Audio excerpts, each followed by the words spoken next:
তারেক রহমানের ফ্লাইটে আওয়ামী লীগ ঘনিষ্ঠ কেবিন ক্রু, যে তথ্যে অপসারণ। বিএনপির ভারপ্রাপ্ত চেয়ারম্যান তারেক রহমান যে ফ্লাইটে দেশে ফিরবেন, ওই ফ্লাইট থেকে 2 কেবিন ক্রুকে সরিয়ে দেওয়া হয়েছে। সংশ্লিষ্ট সূত্র জানিয়েছে, নিরাপত্তাজনিত শঙ্কা ও তাদের আওয়ামী লীগ ঘনিষ্ঠতার তথ্যের ভিত্তিতে এই সিদ্ধান্ত নেওয়া হয়েছে বলে।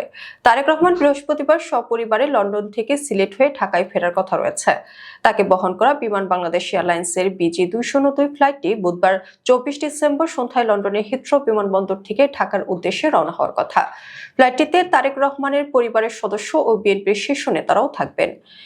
বিমান সূত্র জানায়, ওই ফ্লাইটে কেবিন ক্রু হিসেবে দায়িত্ব পালনের জন্য শনিবার দুপুরে জুনিয়র পার্সার মোহাম্মদ শওকাতুল আলম শওকাত ও ফ্লাইট স্টুয়ার্ডস জিনিয়া ইসলাম জিনিয়ার নাম চূড়ান্ত করা হয়। তবে গভীর রাতে পাওয়া গোয়েন্দা প্রতিবেদনে তাদের রাজনৈতিক সংশ্লিষ্টতা এবং ভিআইপি যাত্রী নিরাপত্তা নিয়ে সম্ভাব্য ঝুঁকির কথা উল্লেখ থাকায় তাদের দায়িত্ব বাতিল করা হয়েছে। পরবর্তীতে তাদের পরিবর্তে ফ্লাইট পার্সার মোস্তফা ও ফ্লাইট স্টুয়ার্ডস আয়াতকে অন্তর্ভুক্ত করা হয়েছে বলে জানিয়েছে বিমানের ফ্লাইট সার্ভিস বিভাগ। গোয়েন্দা সূত্রে তথ্য অনুযায়ী মোহাম্মদ শওকাতুল আলম ও জিনিয়া ইসলাম পূর্বে ক্ষমতাচ্যুত প্রধানমন্ত্রী শেখ হাসিনার পরিবারের সদস্যদের, বিশেষ করে শেখ সেলিমের বিভিন্ন ফ্লাইটে নিয়মিত দায়িত্ব পালন করতেন। তাদের বিরুদ্ধে পতিত আওয়ামী লীগ সরকার নেতাদের সঙ্গে ঘনিষ্ঠতার অভিযোগ রয়েছে। এর আগে গত 2 মে বিএনপি চেয়ারপারসন বেগম খালেদা জিয়ার একটি ফ্লাইট থেকে গোয়েন্দার প্রতিবেদনের ভিত্তিতে আল কুবরুন নাহার কসমিক ও মোহাম্মদ কামরুল ইসলাম বিপন নামের 2 কেবিন ক্রুকে সরিয়ে দেওয়া হয়েছিল। বিমানের কেবিন ক্রু পজিশনিং কার্যক্রম পরিচালনা করে কাস্টমার সার্ভিস ডিপার্টমেন্টের প্ল্যানিং অ্যান্ড শিডিউলিং শাখা।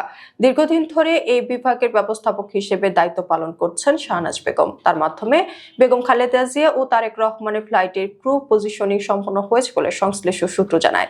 বিমানের ব্যবস্থাপনা পরিচালক ও প্রধান নির্বাহী কর্মকর্তা ডক্টর শফিকুর রহমান জানান, গোয়েন্দা প্রতিবেদনের ভিত্তিতে 2 কেবিন ক্রুকে ফ্লাইট থেকে সরিয়ে দেওয়া হয়েছে। একই সঙ্গে বারবার কেন পতিত সরকারের সঙ্গে সংশ্লিষ্ট ব্যক্তিদের গুরুত্বপূর্ণ ভিআইপি ফ্লাইটের দায়িত্ব দেওয়া হচ্ছে তা তদন্ত করে দোষীদের বিরুদ্ধে ব্যবস্থা নেওয়া হবে বলেও জানান তিনি। বিএনপি সিনিয়র যুগ্ম মহাসচিব ও তারেক রহমানের স্বদেশ প্রত্যাবর্তন কমিটির সদস্য সচিব অ্যাডভোকেট রুহুল কবির রিজভী বলেন, একই ধরনের ঘটনা বারবার ঘটছে কেন সেটি খতিয়ে দেখা জরুরি। তবে তিনি তারেক রহমানের ফ্লাইটে গোয়েন্দা সংস্থাগুলোর তৎপরতা ও দায়িত্বশীলতার প্রশংসা করেছেন। প্রসঙ্গত, বিএনপির ভারপ্রাপ্ত চেয়ারম্যান তারেক রহমান দেশে ফিরলে স্পেশাল সিকিউরিটি ফোর্স এর নিরাপত্তা দেবে সরকার। বিমানবন্দর থেকে তিনি SSF এর নিরাপত্তা বলে থাকবেন বলে সরকারি সূত্রে নিশ্চিত হয়ে গেছে। জাতীয় নির্বাচনের আগে বিশেষ গুরুত্বপূর্ণ ব্যক্তির বিবেচনায় প্রধানমন্ত্রী ও বিরোধী দলীয় নেত্রীকে SSF এর নিরাপত্তা দেওয়া হয়। দেশের বর্তমান পরিস্থিতি বিবেচনায় গত 2রা ডিসেম্বর সাবেক প্রধানমন্ত্রী বেগম খালেদা জিয়াকে অতি গুরুত্বপূর্ণ ব্যক্তি ঘোষণা করে সরকার। প্রধান উপদেষ্টার কার্যালয় থেকে এ সংক্রান্ত প্রজ্ঞাপন জারি করা হয়। ওই দিন দুপুর থেকে বেগম খালেদা জিয়ার নিরাপত্তায় এবার হাসপাতালে SSF দায়িত্ব পালন শুরু করে।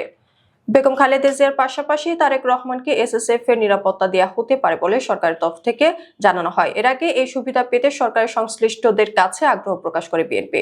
এদিকে দেশে ফেরার দিনে বিমানবন্দর থেকে এবার কেয়ার হাসপাতাল ও গুলশানের বাসভবন পর্যন্ত তারেক রহমানের যাত্রাপথে কয়েক স্তরে নিরাপত্তা ব্যবস্থা গ্রহণ করবে ঢাকা মহানগর পুলিশ।